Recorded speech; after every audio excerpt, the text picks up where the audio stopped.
മദന കാമരാജ കഥകളിൽ നിന്ന് ഒരു കഥയാണ് ഇന്ന് ഞാൻ പറഞ്ഞു തരാൻ പോകുന്നത്. പണ്ട് ഒരു നഗരത്തിൽ ഒരു ബ്രാഹ്മണൻ താമസിച്ചിരുന്നു. അദ്ദേഹത്തിനും അദ്ദേഹത്തിൻ്റെ ഭാര്യയ്ക്കും കൂടി ഒരേ ഒരു മകനേ ഉണ്ടായിരുന്നുള്ളൂ. ഈ ബ്രാഹ്മണൻ വലിയ ദാരിദ്ര്യത്തിലായിരുന്നു കഴിഞ്ഞിരുന്നത്. അദ്ദേഹം കൊയ്ത്ത് കാലത്ത് വയലുകളിൽ പോയി അവിടെ കിടക്കുന്ന നെല്ലുകൾ പെറുക്കി ശേഖരിക്കുകയും വിളവ് കാലമല്ലാത്ത സമയത്ത് ബ്രാഹ്മണ ഗൃഹങ്ങളിൽ പോയി ഭിക്ഷയാചിച്ചുമൊക്കെയാണ് കഴിഞ്ഞിരുന്നത്. പക്ഷേ എത്ര ദാരിദ്ര്യത്തിൽ കഴിഞ്ഞാലും താൻ ഭക്ഷണം കഴിക്കുന്നതിന് മുമ്പ് ഒരദ്ദിക്കെങ്കിലും ഭക്ഷണം കൊടുക്കാതെ അദ്ദേഹം ഊണ് കഴിക്കുകയില്ലായിരുന്നു. അങ്ങനെയിരിക്കെ ഈ ബ്രാഹ്മണൻ വാർദ്ധക്യത്താൽ മരിച്ചുപോയി. അദ്ദേഹം മരിച്ചുപോയതിനു ശേഷം അദ്ദേഹത്തിൻ്റെ ഭാര്യ അദ്ദേഹം ചെയ്തതുപോലെയുള്ള കാര്യങ്ങളൊക്കെ ചെയ്തിരുന്നു. സ്വയം പാകം ചെയ്ത ഭക്ഷണം കഴിക്കുന്നതിന് മുമ്പ് അതിഥികൾക്ക് അവർ തൻ്റെ ഭക്ഷണം പങ്കുവെച്ചു കൊടുത്തിരുന്നു. ഒരാൾക്കെങ്കിലും ഊണ് കൊടുക്കാതെ അവരൊരിക്കലും ഭക്ഷണം കഴിച്ചിരുന്നില്ല. ഇവരുടെ മകന് അപ്പോൾ 10-16 വയസ്സ് പ്രായമായിരുന്നു. അവനും തൻ്റെ മാതാപിതാക്കൾ ചെയ്യുന്ന കാര്യങ്ങൾ അതേപോലെ അനുഷ്ഠിച്ചു പോന്നു. പല ദിവസങ്ങളിലും അവരുടെ വീട്ടിൽ വലിയ ദാരിദ്ര്യമായിരിക്കും. മറ്റുള്ളവർക്ക് കൊടുത്തു കഴിഞ്ഞാൽ പിന്നെ അവർക്ക് കഴിക്കാൻ അധികം ഭക്ഷണമൊന്നും ബാക്കിയുണ്ടായിരുന്നില്ല. അപ്പോൾ അവൻ ഒരിക്കൽ അമ്മയോട് ചോദിച്ചു, അമ്മേ, നമ്മൾ വളരെ കഷ്ടപ്പെട്ടാണല്ലോ ജീവിക്കുന്നത്. പലപ്പോഴും നമുക്ക് കിട്ടുന്ന ഭക്ഷണം നമുക്ക് തന്നെ തികയാതെ വരാറുണ്ട്.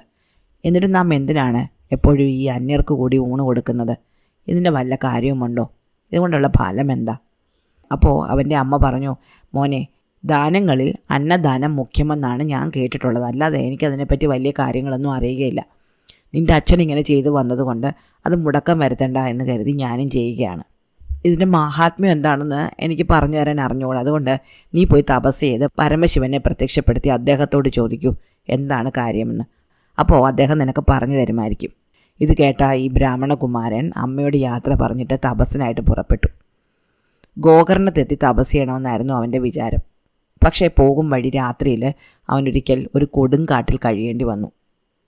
ഭയങ്കരമായ കാടായിരുന്നു. കൂറ്റാക്കൂറ്റിയിരുട്ട്. കടുവകളുടെയും സിംഹങ്ങളുടെയും ചെന്നായ്കളുടെയൊക്കെ മുരൾച്ച കേൾക്കുന്നു. കിടുകിട വിറയ്ക്കുന്ന തണുപ്പ്. അവൻ വല്ലാതെ പേടിച്ചു പോയി. കല്ലും മുള്ളും ചവിട്ടി അവൻ്റെ കാലുകൾ നന്നായിട്ട് വേദനിച്ചു. മുന്നോട്ട് നടക്കാനാവാതെ അങ്ങനെ അവൻ വിഷമിച്ച് നിൽക്കുമ്പോൾ എതിരെ ആരോ വന്ന് അവൻ്റെ ദേഹത്ത് മുട്ടി. അത് ആനയോ മറ്റോ ആയിരിക്കും എന്ന് പേടിച്ച് അവൻ അയ്യോ എന്ന് ഉറക്കം നിലവിളിച്ചു. അത് കേട്ടുകൊണ്ട് അടുത്ത് നിന്നിരുന്ന ആൾ പറഞ്ഞു, ഞാൻ മൃഗമൊന്നുമല്ല, ഒരു മനുഷ്യനാണ്, ഒരു വേടനാണ്. നീ എന്താണ് ഇരുട്ടത്ത് ഈ അസമയത്ത് ഈ കാട്ടിൽ ഇങ്ങനെ നടക്കുന്നത്? എന്ത് പറ്റി? അപ്പോൾ അവൻ പറഞ്ഞു, ഞാനൊരു ബ്രാഹ്മണ കുമാരനാണ്. ഞാൻ തപസ് ചെയ്യാൻ വേണ്ടി ഇറങ്ങിയാണ്. ഗോകർണത്തേക്ക് പോകണം. പക്ഷേ പോകുന്ന വഴിക്ക് കാട്ടിലാക്കപ്പെട്ടു പോയി.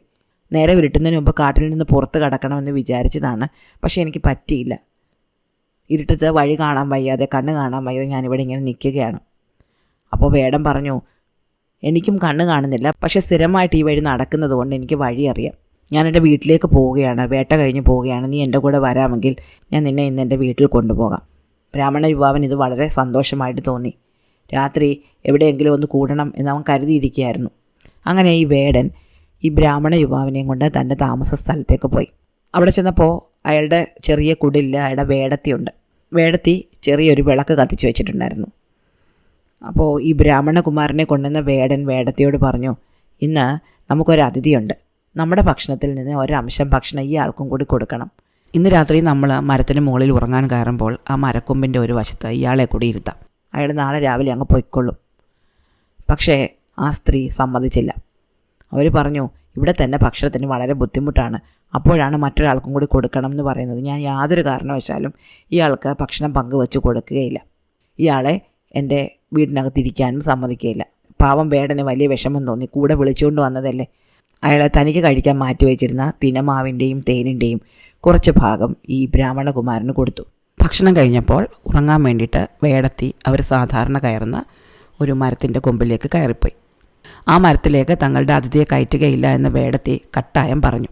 അതുകൊണ്ട് ഉറങ്ങാൻ വേണ്ടിയിട്ട് ഈ ബ്രാഹ്മണകുമാരനും വേടനും കൂടി മറ്റൊരു മരത്തിൻ്റെ മുകളിൽ കയറിപ്പോയി. ആ മരത്തിൻ്റെ മുകളിലുള്ള ഒരു സ്ഥലത്ത് അവർ രണ്ടുപേരും കൂടെ ഉറങ്ങാനിരുന്നു. അവിടെ ചാരിയിരുന്ന് ഉറങ്ങാം എന്നാണ് കരുതിയത്. ഈ വേടൻ ചിലപ്പോഴൊക്കെ ഉറങ്ങാൻ കയറാറുള്ള ഒരു മരക്കൊമ്പ് തന്നെ ആയിരുന്നു. പക്ഷേ അന്ന് ഇവർ രണ്ടുപേരും കൂടെ അവിടെ ഇരുന്നപ്പോൾ വേടന് സ്ഥലം തികയാതെ വന്നു. ഉറക്കത്തിൽ അയാൾ അവിടുന്ന് തെന്നി താഴെ വീണുപോയി.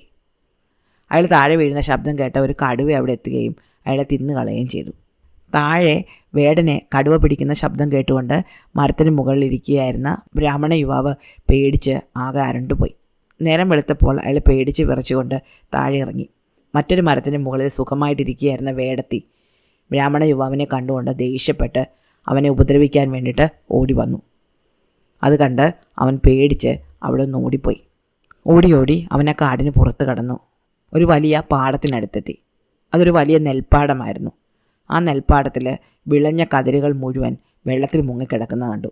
അതിനടുത്ത് ഒരു വീടുമുണ്ടായിരുന്നു. ഈ ബ്രാഹ്മണ യുവാവ് ആ വീട്ടിൽ ചെന്ന് മുട്ടി. താനൊരു വഴിപോക്കനാണെന്നും കുറച്ച് നേരത്തേക്ക് ഒന്ന് വിശ്രമിക്കാൻ ഇടം തരണം എന്നും പറഞ്ഞു. അതൊരു ബ്രാഹ്മണ ഗ്രഹമായിരുന്നു. ആ വീട്ടിലെ ഉടമസ്ഥനായ ബ്രാഹ്മണൻ വലിയ എതിർപ്പൊന്നും പറയാതെ അയാളെ സ്വീകരിച്ചിരുത്തി. ഇയാളാകെ വിഷണ്ണനായിരിക്കുന്നത് കണ്ടിട്ട് ഈ ബ്രാഹ്മണ യുവാവ് കാര്യം എന്താണെന്ന് അന്വേഷിച്ചു. അപ്പോൾ അയാൾ പറഞ്ഞു, എൻ്റെ പാടമാണ് ഈ കാണുന്നത്. നോക്കത്താ ദൂരത്തോളം പാടം എനിക്കുണ്ട്. എല്ലാ വർഷവും ഞാൻ വിളവിറക്കാറുണ്ട്. പക്ഷേ എൻ്റെ നെല്ലുകൾ വിളഞ്ഞ് പാകമായി കഴിഞ്ഞാൽ ഉടനെ മട വീഴും. മട വീണ് വെള്ളം കയറി നെല്ല് മുഴുവൻ മുങ്ങിപ്പോവും. എനിക്കൊരിക്കലും വിളവെടുക്കാൻ പറ്റാറേയില്ല. വർഷങ്ങളായിട്ട് ഇത് തന്നെ സംഭവിക്കുന്നു. ഇത് കേട്ടപ്പോൾ ആ ബ്രാഹ്മണ യുവാവിന് അയാളോട് വലിയ കഷ്ടം തോന്നി. അയാൾ പറഞ്ഞു, ഞാൻ ഗോകർണത്തേക്ക് പോകുന്ന വഴിയാണ്, ഞാൻ തപസ് ചെയ്യാൻ പോവുകയാണ്. അപ്പോൾ വീട്ടുടമസ്ഥനായ ബ്രാഹ്മണൻ പറഞ്ഞു, ആണോ, നിങ്ങൾ തപസ് ചെയ്യാൻ പോവുകയാണോ? അപ്പോൾ എനിക്കൊരു ഉപകാരം ചെയ്യാമോ?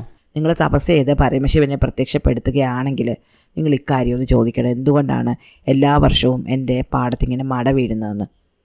അപ്പോൾ ചെറുപ്പക്കാരൻ പറഞ്ഞു, ശരി, ഞാൻ ചോദിക്കാം. അങ്ങനെ അയാളോട് യാത്ര പറഞ്ഞിട്ട് അവൻ വീണ്ടും മുന്നോട്ട് നടന്നു. അങ്ങനെ കുറേ ദൂരം ചെന്ന് കഴിഞ്ഞപ്പോൾ ഒരു വലിയ തേന്മാവിൻ്റെ അടുത്തെത്തി. ആ തേന്മാവിൽ നിറയെ പഴങ്ങളുണ്ടായിരുന്നു, നല്ല വിളഞ്ഞ് പഴുത്ത മാമ്പഴങ്ങൾ. പക്ഷേ ഒരൊറ്റ കിളി പോലും അവിടെ എങ്ങുമില്ല. മാങ്ങകളെല്ലാം വെറുതെ പൊഴിഞ്ഞു പോവുകയാണ്. ഈ ചെറുപ്പക്കാരനാണെങ്കിൽ ആ മാവിൻ്റെ അടുത്ത് കുറച്ചു നേരം വിശ്രമിക്കാനിരുന്നു. അപ്പോൾ മാവ് അവനോട് ചോദിച്ചു, എങ്ങോട്ട് പോവുകയാണ്? അവൻ പറഞ്ഞു, ഞാൻ ഗോകർണത്തേക്ക് തപസ്സിന് പോവുകയാണ്. അപ്പോൾ മാവ് പറഞ്ഞു, നിങ്ങൾ ഗോകർണത്തിൽ എന്ന് പരമശിവനെ പ്രത്യക്ഷപ്പെടുത്തുകയാണെങ്കിൽ എൻ്റെ കാര്യം കൊണ്ടൊന്ന് ചോദിക്കണേ. എത്ര കാലമായിട്ട് ഞാനിങ്ങനെ വിളഞ്ഞ് പഴുത്ത പഴങ്ങൾ വേണ്ടി നിൽക്കുന്നു. ഒറ്റ കിളിയോ ഒരണ്ണാനോ ഒരു കുരങ്ങോ ഒന്നും ഇങ്ങോട്ട് വരാറില്ല. എനിക്ക് ആകെ മടുത്തു. എന്തുകൊണ്ടാണ് ഇങ്ങനെ സംഭവിക്കുന്നതെന്ന് ഒന്ന് ചോദിച്ചേക്കണേ. അത് ചോദിച്ചേക്കാമെന്ന് സമ്മതിച്ച് ഈ ബ്രാഹ്മണകുമാരൻ വീണ്ടും മുന്നോട്ട് നടന്നു. അങ്ങനെ പോകുന്ന വഴിക്ക് അവനൊരു സർപ്പത്തിനെ കണ്ടു. ആ സർപ്പത്തിന് നല്ല വലിപ്പമുണ്ടായിരുന്നു. അവന് ഒട്ടും ഇഴയാൻ പറ്റുന്നില്ല. വല്ലാതെ കഷ്ടപ്പെടുകയായിരുന്നു. ആ സർപ്പം അവനോട് ചോദിച്ചു, നീ എങ്ങോട്ട് പോവുകയാണ്? അവൻ പറഞ്ഞു, ഞാൻ ഗോകർണത്ത് തപസ് ചെയ്യാൻ പോവുകയാണ്. പരമശിവനെ കണ്ട് എനിക്കൊരു കാര്യം ചോദിക്കാനുണ്ട്. അപ്പോൾ സർപ്പം പറഞ്ഞു, നീ പോകുമ്പോൾ എൻ്റെ കാര്യം കൂടി ചോദിക്കണേ, എനിക്ക് ഇഴയാനേ പറ്റുന്നില്ല, എന്താണെന്ന് ചോദിക്കണേ. അങ്ങനെ അവൻ ചെന്ന് ഗോകർണത്തെത്തി തപസ് തുടങ്ങി. വളരെ ശക്തമായ തപസ്സായിരുന്നു അവൻ്റെത്. അവൻ്റെ തപശക്തിയാൽ പ്രസന്നനായിട്ട് പരമശിവൻ പ്രത്യക്ഷപ്പെട്ടു. എന്നിട്ട് എന്ത് വരമാണ് വേണ്ടതെന്ന് ചോദിച്ചു. അപ്പോൾ അവൻ പറഞ്ഞു, എൻ്റെ അച്ഛനമ്മമാർ ദരിദ്രരായിരുന്നു, എന്നിട്ടും അവരെല്ലാ ദിവസവും അന്നദാനം നടത്തുന്നു. അങ്ങനെ ചെയ്യുന്നതിൻ്റെ ഫലം എന്താണ് എന്ന് അങ്ങ് പറഞ്ഞു തരണം. അപ്പോൾ പരമശിവൻ അവൻ്റെ കയ്യിലൊരു ഭസ്മപ്പൊതി കൊടുത്തിട്ട് പറഞ്ഞു, നീ നേരെ കാശി രാജാവിൻ്റെ അടുത്തെത്തണം. അദ്ദേഹത്തിന് മക്കളില്ല. നീ ഈ ഭസ്മം കൊണ്ടുവന്ന് അദ്ദേഹത്തിന് കൊടുത്തിട്ട് അത് അദ്ദേഹത്തിൻ്റെ പത്നിയെ കൊണ്ട് കഴിപ്പിക്കാൻ പറയണം. അതോടുകൂടി അവർ ഗർഭം ധരിക്കുകയും പ്രസവിക്കുകയും ചെയ്യും. അവർ പ്രസവിക്കുന്നത് വരെ നീ കാശി രാജാവിൻ്റെ കൊട്ടാരത്തിൽ തന്നെ താമസിക്കണം. പ്രസവം കഴിഞ്ഞ് പൊക്കിൽ കൂടി മുറിച്ചതിന് ശേഷം കുഞ്ഞിനെ നിൻ്റെ അടുത്ത് കൊണ്ടുവന്ന് കാണിക്കാൻ നീ രാജാവിനോട് പറയണം. അവർ അങ്ങനെ കുഞ്ഞിനെ കൊണ്ടുവരുമ്പോൾ ആ കുഞ്ഞിനോട് നീ ചോദിക്കണം, ഈ അന്നദാനത്തിൻ്റെ ഫലം എന്താണെന്ന്. അപ്പോൾ ആ കുട്ടി നിനക്ക് കൃത്യമായ മറുപടി തരും. നിൻ്റെ സംശയം അതോടെ തീരും. പിന്നെ മാവിൻ്റെ കാര്യം. മാവിൻ്റെ ചുവട്ടിൽ ഒരു വലിയ പൊത്തുണ്ട്. ആ പൊത്തിനുള്ളിൽ 7 കുടം സ്വർണ്ണം ഇരിപ്പുണ്ട്. ഈ സ്വർണം സൂക്ഷിക്കാൻ വേണ്ടിയിട്ട് ഒരു ഭൂതം അവിടെ താമസിക്കുന്നുണ്ട്. ആ ഭൂതം അവിടെ താമസിക്കുന്നതുകൊണ്ടാണ് പക്ഷികളും മൃഗങ്ങളും ഒന്നും ആ മരത്തിനടുത്തേക്ക് വരാത്തത്. ഈ മാവിന് ആ നിധി ഉപേക്ഷിക്കാൻ ഇഷ്ടമേ അല്ല. അത് ഉപേക്ഷിക്കാൻ മാവ് തയ്യാറാകുകയാണെങ്കിൽ അതിൻ്റെ അടുത്തേക്ക് മൃഗങ്ങളും പക്ഷികളും വരും. പിന്നെ ആ സർപ്പത്തിൻ്റെ കാര്യം. ആ സർപ്പത്തിൻ്റെ വായിൽ ഒരു നാഗമാണിക്യമുണ്ട്. അത് പോകുമോ എന്ന് അവൻ പേടിയാണ്. അതുകൊണ്ടാണ് അവൻ ഇഴയാത്തത്. ആ നാഗമാണിക്യം ഉപേക്ഷിക്കാൻ തയ്യാറാകുകയാണെങ്കിൽ അവൻ നന്നായിട്ട് ഇഴയാൻ പറ്റും. ഇതെല്ലാം പറഞ്ഞതിന് ശേഷം പരമശിവൻ അപ്രത്യക്ഷനായി. ബ്രാഹ്മണകുമാരൻ തൻ്റെ കയ്യിൽ കിട്ടിയ ഭസ്മപ്പൊതിയുമായിട്ട് കാശി രാജാവിൻ്റെ കൊട്ടാരത്തിലേക്ക് പോയി. അവിടെ ചെന്ന് മക്കളില്ലാതെ വിഷമിക്കുകയായിരുന്ന കാശി രാജാവിന് ഈ ഭസ്മം കൊടുത്തു. അത് സേവിച്ച് കുറച്ച് ദിവസങ്ങൾക്കുള്ളിൽ കാശിയിലെ രാജ്ഞി ഗർഭവതിയാവുകയും അവർ പിന്നീട് ഒരു ആൺകുട്ടിയെ പ്രസവിക്കുകയും ചെയ്തു. കുട്ടിയുടെ പൊക്കിൽ കൂടെ മുറിച്ചതിന് ശേഷം ആ കുഞ്ഞിനെ ബ്രാഹ്മണകുമാരൻ്റെ അടുത്തേക്ക് രാജാവ് കൊണ്ടുവന്നു. ആ കുട്ടിയെ തൻ്റെ മടിയിൽ എടുത്തു വെച്ചുകൊണ്ട് അവൻ അതിനോട് ചോദിച്ചു, എന്താണ് അന്നദാനത്തിൻ്റെ ഫലം? ഉടൻ തന്നെ ആ കുഞ്ഞ് സംസാരിച്ചു തുടങ്ങി. അത് പറഞ്ഞു, കാട്ടിൽ വെച്ച് നിങ്ങൾക്കൊരു വേടൻ തൻ്റെ ഭക്ഷണത്തിൻ്റെ പങ്ക് തരികയും അവൻ കിടക്കുന്ന സ്ഥലത്ത് നിങ്ങൾക്ക് ഇടം തരികയും ചെയ്തുവല്ലോ. അവൻ അവിടെ നിന്ന് താഴെ വീണ് ഒരു കടുവയ്ക്ക് ഇരയാവുകയും ചെയ്തു. ആ വേടൻ്റെ പുനർജന്മമാണ് ഞാൻ. അന്നദാന മഹിമയാൽ കാട്ടിൽ വേടനായിരുന്ന ഞാൻ രാജാവായിട്ട് പുനർജനിച്ചിരിക്കുന്നു. നിനക്കൊന്നും തരാതിരുന്ന ആ വേടത്തി മരിച്ച് ഒരു പന്നിയായി കടൽക്കരയിലും ജനിച്ചിട്ടുണ്ട്. രാജാവ് ഇത് കേട്ട് വിസ്മയിച്ച് ആ ബ്രാഹ്മണന് അനവധി ധനം സമ്മാനമായി കൊടുത്തു. അവിടെ നിന്ന് യാത്ര തിരിച്ച ആ കുമാരൻ മാവിൻ്റെ അടുത്ത് നിന്ന് മാവിൻ്റെ ദുഃഖകാരണം പറഞ്ഞു. ഉടൻ തന്നെ തൻ്റെ ചുവട്ടിലെ പൊത്തിലിരുന്ന സ്വർണം മുഴുവൻ ആ ബ്രാഹ്മണന് ആ മാവ് ദാനം ചെയ്തു. പിന്നീട് മുന്നോട്ട് നടന്ന അവൻ വഴിയിൽ വെച്ച് സർപ്പത്തിനെ കാണുകയും ആ മാണിക്യം ഉപേക്ഷിക്കാൻ തയ്യാറാകണമെന്ന് പറയുകയും ചെയ്തു. സർപ്പമാണെങ്കിൽ ആ മാണിക്യം അവന് തന്നെ കൊടുത്തു. സർപ്പത്തിൻ്റെ അടുത്ത് നിന്ന് വീണ്ടും മുന്നോട്ട് നടന്ന അവൻ ആ ഭൂമുടമയായ ബ്രാഹ്മണൻ്റെ വീട്ടിലെത്തുകയും അദ്ദേഹത്തിൻ്റെ പാടത്ത് മട വീഴുന്നതിനുള്ള കാരണം പറഞ്ഞു കൊടുക്കുകയും ചെയ്തു. സന്തുഷ്ടനായ ആ ബ്രാഹ്മണൻ തൻ്റെ 2 പെൺമക്കളെയും ആ ബ്രാഹ്മണകുമാരന് വിവാഹം കഴിച്ചു കൊടുത്തു. തനിക്ക് വഴിയിൽ നിന്ന് കിട്ടിയ ധനമെല്ലാം കൊണ്ട് അവൻ തൻ്റെ അമ്മയുടെ അടുത്ത് ചെന്നു. തൻ്റെ മകൻ്റെ സ്ഥിരനിശ്ചയത്തെയും അവൻ മൂലമുണ്ടായ ധനലാഭത്തെയും കണ്ടിട്ട് അമ്മയ്ക്ക് വളരെയധികം സന്തോഷം തോന്നി. അവർക്ക് അന്നദാനത്തിൻ്റെ മഹിമയെ മനസ്സിലായി. ഇഷ്ടമായോ കഥ? അടുത്ത കഥ അടുത്ത ദിവസം.